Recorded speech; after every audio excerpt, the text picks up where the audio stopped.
Well, good day. It's the 14th of June, 2021. You know, back in the day when I was in federal, or started off as a DEA agent, the criminals had secure communications. And what was the secure communications? The payphone and the beeper. Criminals would, drug dealers would receive a message on their digital pager. They'd go to a payphone. We never knew where it was going to be. And then they would make a phone call, and we can't wiretap the payphone, obviously, because you don't know where they're going to go. You don't know when they're going to go there. They never used their landlines because they were smart. They knew that the federal government could intercept their landlines. But with the advent of the cell phone, the payphone went away. Probably most of you aren't even old enough to remember a payphone, but they went away in the beginning of the 21st century. And with that has come encryption. So while we are able, of course, to intercept mobile phones, federal law enforcement can do that, what has happened is encryption has developed as well.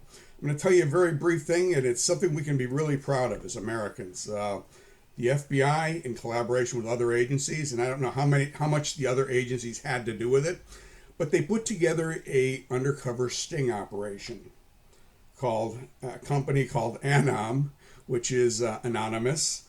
And what they did is they sold encrypted cell phones to criminals, members of organized crime, motorcycle groups, drug cartels.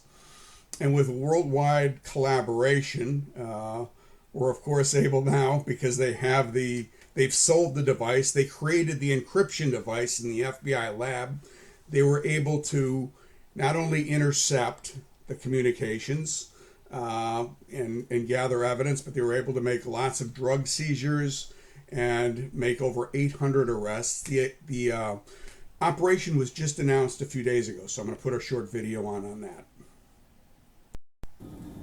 It's been called the most sophisticated sting operation in history. A blitzkrieg of raids ending with, listen to this, 800 arrests from 700 locations in 100 countries. The target?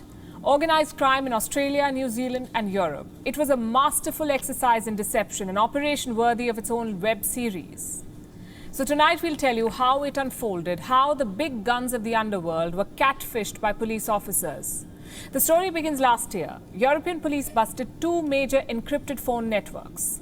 This left a big gap in underworld communications. The Federal Bureau of Investigation, or the FBI, saw an opportunity here. If they could launch their own encrypted network, it could keep tabs on these criminals. So the Anom network was created. Anonymous, encrypted, and seemingly safe. The next step was to push these phones into the underworld, and for this, the FBI relied on insiders, double agents in organized crime. They sold these phones in the black market for around $2,000. The trick worked. Drug lords and arms dealers were raggedly searching for these phones. Around 12,000 of these devices were sold worldwide.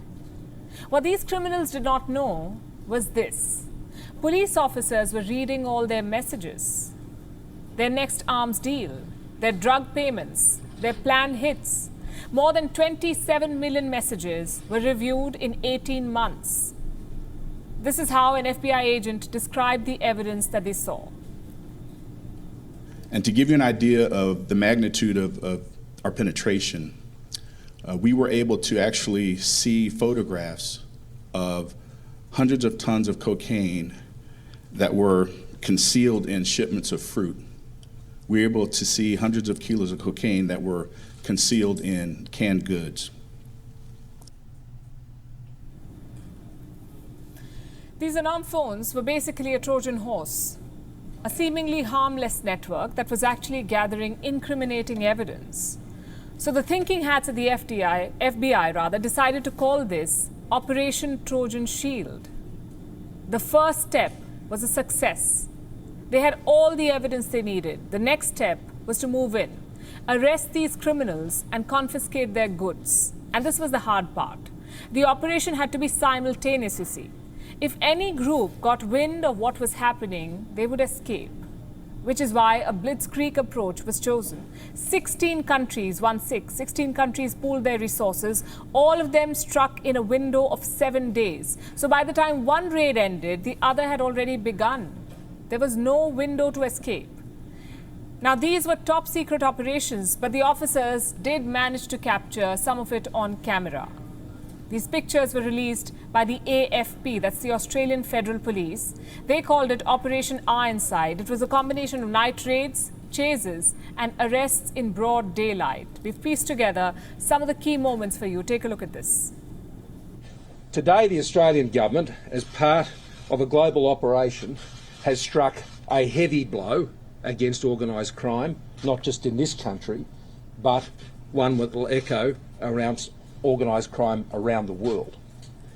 This is a watershed moment in Australian law enforcement history. That was just a sample of the operation. 700 locations were raided in all, some of them in New Zealand. Officers there arrested 35 people. They also recovered $2.7 million. All these gung-ho raids sound dramatic, and indeed they were. But where does this leave organised crime? These are not groups that peacefully walk into the sunset. They will be planning a comeback. So this is not the end of organised crime, but this is a heavy setback. The FBI claims around 100 lives were saved by these operations, and a lot of illegal stuff was seized. More than 6 tons of cocaine, 6 tons, 5 tons of marijuana, 2 tons of meth, and $148 million in cash. We don't have numbers for the illegal weapons they hoarded, but put together, these gangs had enough to create a lot of trouble.